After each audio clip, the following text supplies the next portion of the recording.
Assalamualaikum warahmatullahi wabarakatuh. Saya Rum Ifadatul A'la dengan NIM 2019020029 kelas Fisika A3. Di sini akan mempresentasikan persamaan Lagrange dan Hamilton. Jadi, dalam mekanika klasik, ketika kita akan meninjau suatu benda dan kita akan mencari persamaan geraknya, maka yang kita manfaatkan adalah mekanika Newton.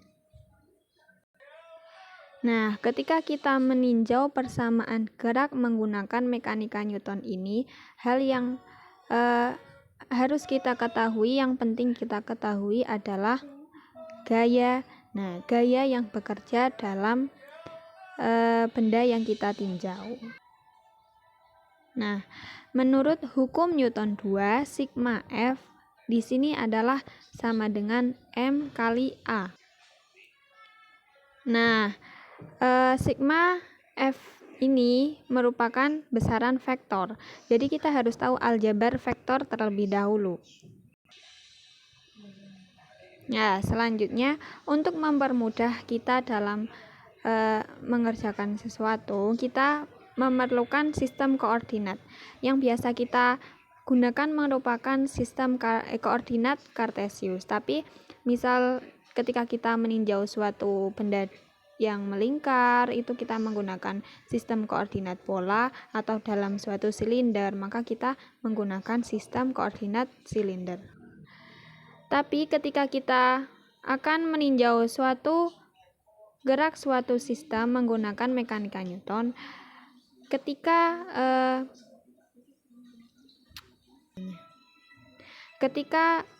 sistemnya sangat kompleks, kita akan kesulitan memperhitungkan gayanya. Nah, untuk mengatasi semua itu, di sini kita punya alternatif menggunakan persamaan Lagrange dan Hamilton. Lagrange ini oleh Joseph Louis Lagrange dari Prancis, dan Hamilton ini dari Sir William R. Hamilton dari Irlandia. Pengucapan sebenarnya dari Lagrange, karena kita orang Indonesia, itu Lagrange atau Lagrangian. Tapi dalam Prancis sebenarnya adalah Lagrange, ya, Lagrange dalam Prancis.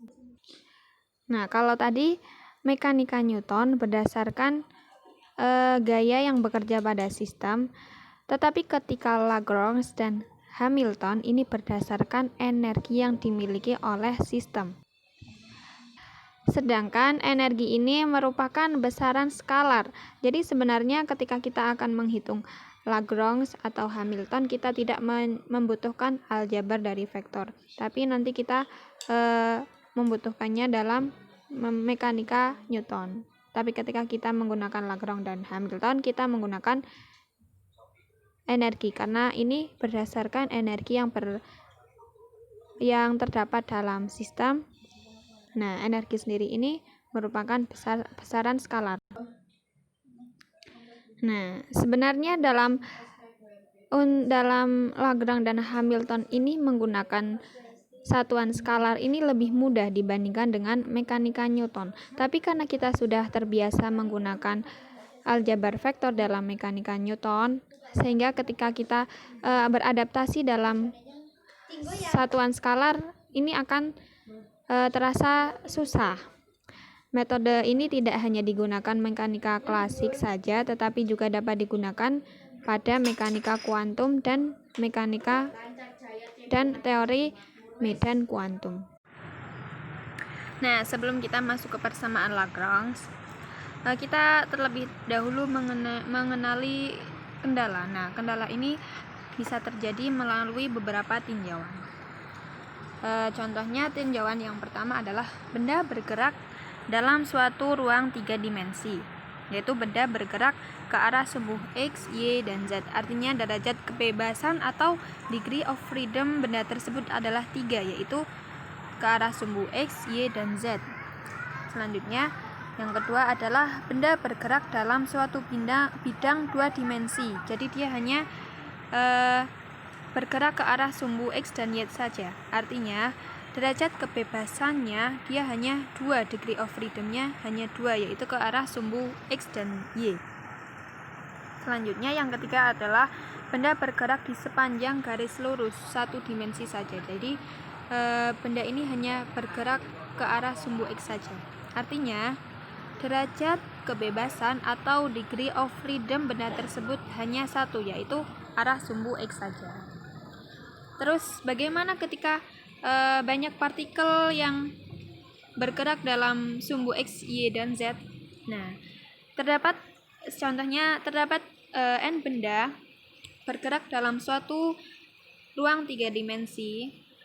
Nah, seperti N ini bergerak ke arah sumbu X, Y, dan Z.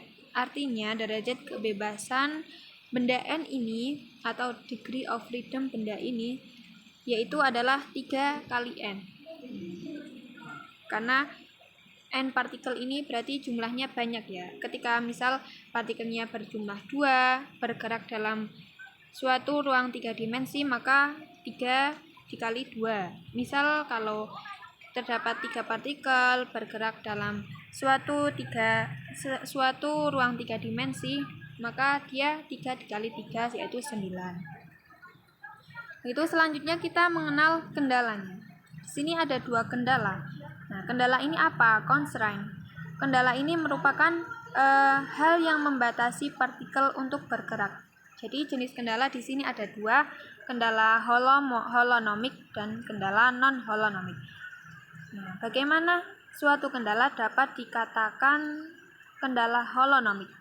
Suatu kendala dapat dikatakan dengan kendala holonomik apabila persamaan kendala sistem yang menghubungkan posisi-posisi partikel dapat dituliskan dengan persamaan tersebut, yaitu F, R1, R2 sampai dengan RA, yaitu sama dengan 0. Nah, bagaimana untuk kendala non-holonomik?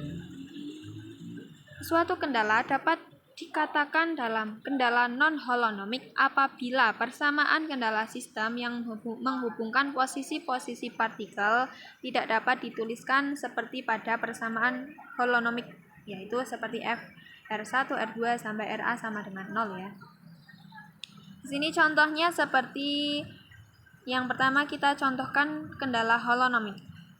Di sini sebuah kelereng bergerak pada seutas kawat yang berbentuk lingkaran yang berjejari A, maka kelereng tersebut bergerak pada lintasan lingkaran, sehingga X kuadrat plus Y kuadrat sama dengan A kuadrat, sehingga berlaku tetapan X kuadrat plus Y kuadrat min A kuadrat sama dengan 0, dan Z ini menjadi sebuah tetapan. Yang kedua contohnya seperti kendala non-holonomik. Suatu benda berada dalam pola berjejari R dan tidak mungkin keluar dari pola tersebut, sehingga kendala sistemnya adalah X kuadrat plus Y kuadrat plus Z kuadrat ini lebih kecil dari jejari kuadrat atau R kuadrat. Selanjutnya kita masuk ke dalam koordinat umum. Tadi sudah kita ketahui tinjauan-tinjauannya, yaitu ada 3 ini, 4. Misal dari 3 dimensi berarti derajat kebebasannya 3, misal 2 dimensi berarti derajat kebebasannya 2. Ketika lurus dalam 1 dimensi maka derajat kebebasannya 1, dan ketika N terdapat beberapa partikel, nanti kita tinggal kalikan dengan jumlah partikelnya. Nah, di sini kita akan bahas koordinat umum. Adanya kendala holonomik yang sudah kita pelajari tadi menyebabkan koordinat XI, YI, ZI tidak lagi saling bebas karena terkait dengan persamaan F, R1, R2, dan RA sama dengan 0. Ini persamaan kendala holonomik tadi ya. Sehingga diperkenalkan koordinat umum. Nah, tinjauannya sistem tersusun atas N sebuah partikel, sehingga untuk menggambarkan sistem tersebut diperlukan 3N. 3 ini arah X, Y, Z nya, dan N ini jumlah partikelnya. Koordinat X1, koordinat X1, Y1, Z1 X1, X2, Y2, Z2 sampai dengan Xn, Yn, Zn. Hal ini menunjukkan terdapat 3n derajat kebebasan apabila terdapat K persamaan kendala dari F1, F2 sampai Fk, maka derajat kebebasan sistem berkurang, dia akan menyusut sehingga menjadi 3n min K. Dengan demikian, jumlah koordinat umum yang diperlukan untuk menggambarkan sistem adalah 3n min K. Koordinat umum dituliskan sebagai Q1, Q2, Q3 sampai Q3n min K. Koordinat umum tidak harus dimensi, jarak, atau panjang. Ini bisa berupa sudut. Koordinat kartesius dapat dinyatakan dalam koordinat umum. R1 sama dengan R1, Q1, Q2, Q3 sampai Q3n min K, sampai ke bawahnya R1, R2 sampai dengan Rn. Nah, di sini kita akan belajar gaya umum. Gaya umum jika benda bergerak sejauh r, karena adanya pengaruh gaya atau F, maka kerja yang dilakukan oleh gaya tersebut adalah IW sama dengan FPR sama dengan FXP X ditambah FY PY dan F ditambah FZ PZ atau IW sama dengan sigma FI PXI. Gaya umum untuk sistem konservatif. Partikel yang berada dalam medan konservatif ini gayanya dinyatakan oleh F1 sama dengan min du V per du XI, sehingga gaya umum dalam medan konservatif dinyatakan oleh Qk sama dengan sigma I min du V per du X dikali du XI per du Qk, sehingga menjadi sederhananya yaitu Qk sama dengan min du V per du Qk. Kita masuk ke dalam persamaan Lagrange. Untuk memperoleh persamaan diferensial tentang gerak, maka kita mulai dengan ungkapan Fi sama dengan Mxi. Nah, ini terdapat titik 2 di atas karena dia sudah turunan 2 kali. Energi kinetik yang dimiliki oleh n partikel adalah T sama dengan sigma In setengah M X1, Y1, Z1, sehingga menjadi sigma 1 3n setengah M X1. Di sini contoh dari pengaplikasian Lagrange itu seperti dalam osilator harmonik. Ditinjau sebuah osilator harmonik di mana terdapat gaya redaman yang sebanding dengan kecepatan. Jadi, sistem adalah non-konservatif. Jika X adalah pergeseran, maka fungsi Lagrange-nya adalah L sama dengan TP sama dengan setengah mx kuadrat min setengah kx kuadrat, di mana m di sini adalah massa benda dan q-nya merupakan parameter stiffness. Dengan pengaplikasian persamaan Lagrange, di mana du L per du xi sama dengan mx dan du L per du x sama dengan min kx.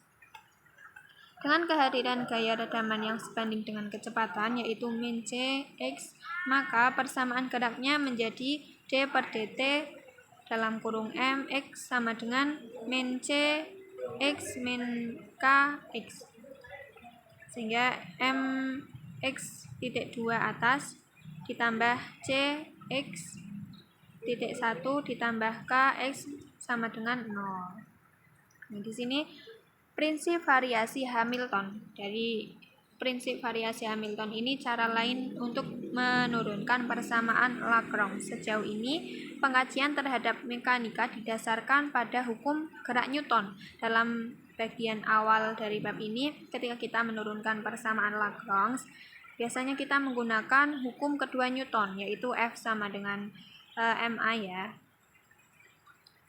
Ketika kita menurunkan persamaan Lagrange ini dengan menggunakan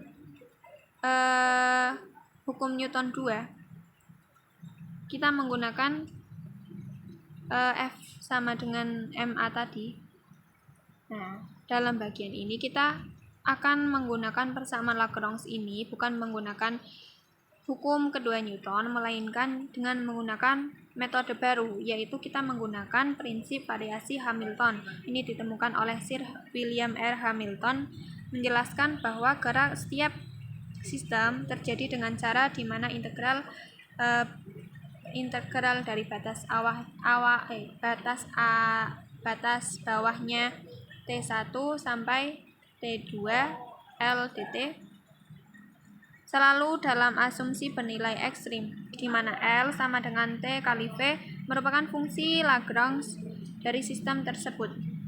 Dengan kata lain, dapat dijelaskan bahwa prinsip Hamilton ini menyatakan bahwa semua kemungkinan sistem yang dapat berubah berada dalam interval waktu. Nah, berhingga dari T2 sampai T1 bisa bernilai maksimum ataupun minimum. Nah, pernyataan di atas tadi dapat diungkapkan dalam matematis, yaitu pi integral dengan batas T1 sampai T2 L dt sama dengan 0, di mana pi menyatakan variasi sempit. Variasi ini memperoleh dengan cara mengambil lintasan integrasi yang berada dengan memvariasi koordinat umum dan kecepatan umum sebagai fungsi T, untuk menunjukkan bahwa persamaan di atas yang tadi akan menunjukkan langsung kebersamaan gerak Lagrange. Maka kita akan menghitung variasi tersebut secara eksplisit dengan mengasumsikan bahwa L sama dengan fungsi koordinat umum K dan kecepatan umum K. Mungkin sekian dari presentasi saya. Kurang lebihnya mohon maaf. Billahi taufiq wal hidayah. Wassalamualaikum warahmatullahi wabarakatuh.